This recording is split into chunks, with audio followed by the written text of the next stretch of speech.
Hi, Lulu here, and I just got back from Sprinkles. Got a couple things because I was running out of drinks, but,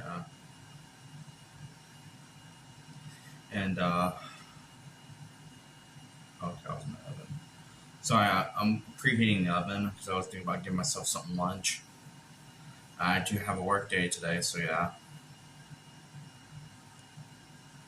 and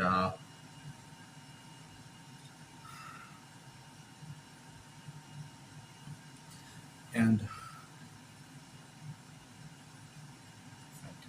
uh, earlier last night I was listening to a band that hardly gets any love these days. I want them to have some kind of following. Well, they do have some kind of following in the northeast part of the U.S., which that's where I'm at. I live in Pittsburgh. Not Pitt. I'm in Pennsylvania. I live in Pennsylvania, the state, not the city yet. Anyways, anyways, they do have cult following in like northeastern state, the United parts of the United States, like Pennsylvania and stuff, and they're called Renaissance. They originally came from the UK, and then and like they're a prog band, but they're not like any other prog band. They have a unique twist. They have a female vocalist, which that's kind of was back then. It was kind of rare to see in a prog band, and they're known for such classic notable hit songs like Mother Russia, the Northern Lights, some other ones, Ashes Are Burning, and Can You Understand? Can You Hear Me? And in their 24-minute epic, Song of Shared Razad. And I was listening to them while I was sleeping, only like half of it, and then I got bored and I turned it off. I just couldn't, I just wanted to, should silence now. But they're actually a pretty good band. Oddly enough, I heard that. Damn, I missed. Sorry about that. There was a gnat somewhere in my vision. Anyways, they used to be a spin-off of the Yardbirds. The Yardbirds was like an early psychedelic band that came out of the '60s, and then they spun off into three other groups: A Box of Frogs, Led Zeppelin, and Renaissance. That was like one of their spin-off groups. That's how it all started. And if if you have the free time, I recommend listening to the band Renaissance because they're actually pretty good. And what else?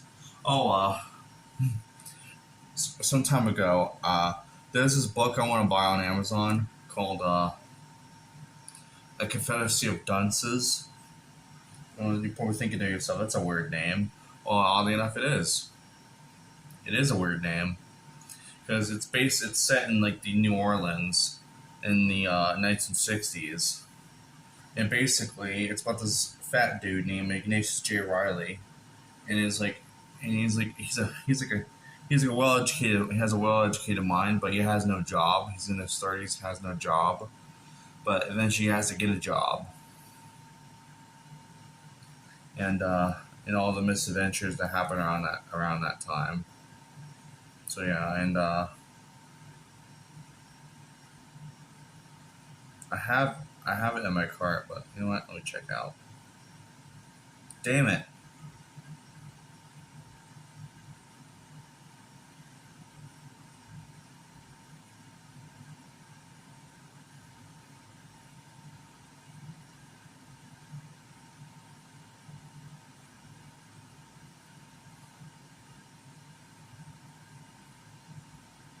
Anyways, and I guess place order. Yep, I placed the order. It'll be on the way. Anyways, that's it for now. See you later. Hi, I'm back again. Sorry, I'm shirtless. I'm slowly starting to get ready for work. So yeah, and I got some time to bum around before work, so I'm not gonna put my shirt on until 3 o'clock or some crap like that. Anyways, I discovered two things while I during my time off camera. Is one, if you notice, like this, if you probably noticed since you've been watching, I have this on my eye. It's like some type of skin tag on my eyelid, and there's actually ways to get rid of it. But there's actually you can either go to the doctor, which I'm not. I don't want. I'm not sure if how costly it is. Like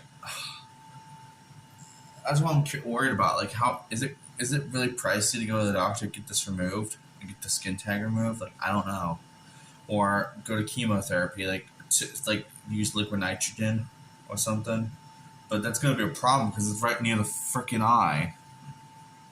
And thirdly, home remedies like just put dilute apple cider vinegar with a bunch of water, stir it for a little bit, grab a cotton ball, and then dab it into there twice a day, and then it's probably gone. That might be a risk,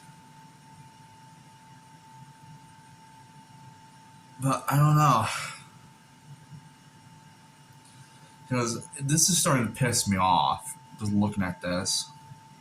And by the look of it, it looks like it's starting to get bigger or something. That's that. It looks distracting. So I'm not sure how the hell to do it. I'll find a way. And secondly, a few hours ago, I heard, if you ever heard the band, not the band, but there's like this musician called Wisp. And she, just a few days ago, she made her debut album. She, like, it just got released a few days, what was the, it just got released like a week ago, oddly enough.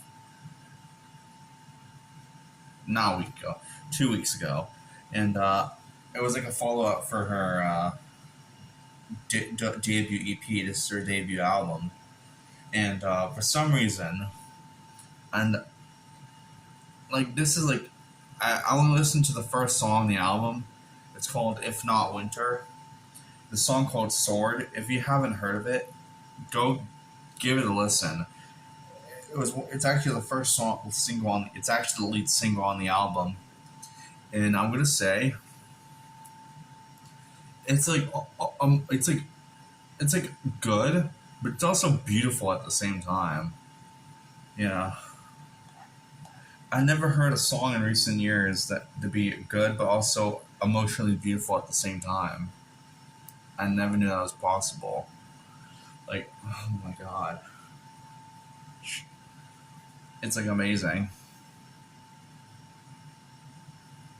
Anyways, earlier I think I told you this before, but I bought that. I bought the book coming here to be here on Sunday. So yeah, but for now, continue this. I still have this with me, but I'm a little more than halfway done. I just left off on chapter 17. There's only 7 chapters left in here. How many chapters? How many chapters is there?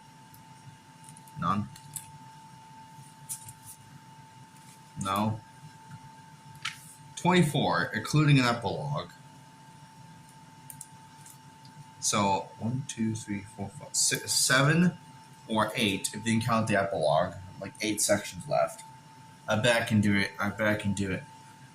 And not just that, I listen to an audiobook as I read because that's how I do it. And not just that, I put the audiobook speed on 2.5 speed.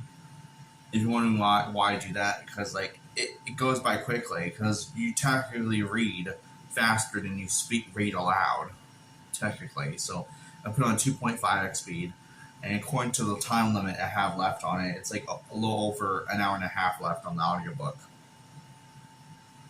So yeah. Anyways, that's it. I guess that's it for now. I'll see you after work, I think.